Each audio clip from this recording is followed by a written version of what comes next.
કે કોઈ વિદ્યાર્થી છે 12th સાયન્સ કર્યું છે પરંતુ બાયોલોજીમાં કર્યું છે, તો એના માટે યુકેમાં શું ઓપોર્ચ્યુનિટીઝ છે? યસ કિલનભાઈ, તો અગર 12મામાં બી સ્ટ્રીમમાં બાયોલોજી જે સ્ટુડન્ટ્સે કર્યું છે એને ઘણા બધા ઓપ્શન્સ મળી રહે છે કે BSc nursing, biomedical science, bio informatics છે, બાયોટેકનોલોજી છે. આ બધા કોર્સીસ એવા છે કે જેમાં યુકેમાં હાઈ સ્કિલ ડિમાન્ડમાં એના કોર્સીસ છે. આ બધા કોર્સમાં એની 1 વર્ષની ફીસ છે એ 10 to 12 lakhsની છે.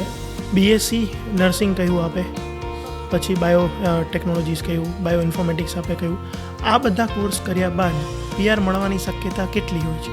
જનરલી આ બધા કોર્સીસની લેન્થ છે 3 yearsની હોય છે.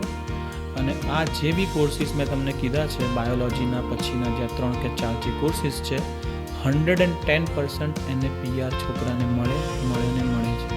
આ કોર્સીસની એટલી યુકેમાં ડિમાન્ડ છે. કોઈ પણ સ્ટુડન્ટ્સે આ કોર્સીસ કર્યા છે તો એની સ્ટાર્ટિંગ સેલરી શરૂ થાય છે about 55,000 to 60,000 pound. That sky is a limit. જે અહીંયાના કોઈ સ્ટુડન્ટ છે જેણે MBBS કર્યું છે અને એની જે સેલરીઝ છે એનાથી પણ હાયર સેલરી છે આ સ્ટુડન્ટ્સ લઈ શકે છે. એટલી હાઈ ડિમાન્ડિંગ કોર્સીસ છે અને જોબ્સ અવેલેબલ છે.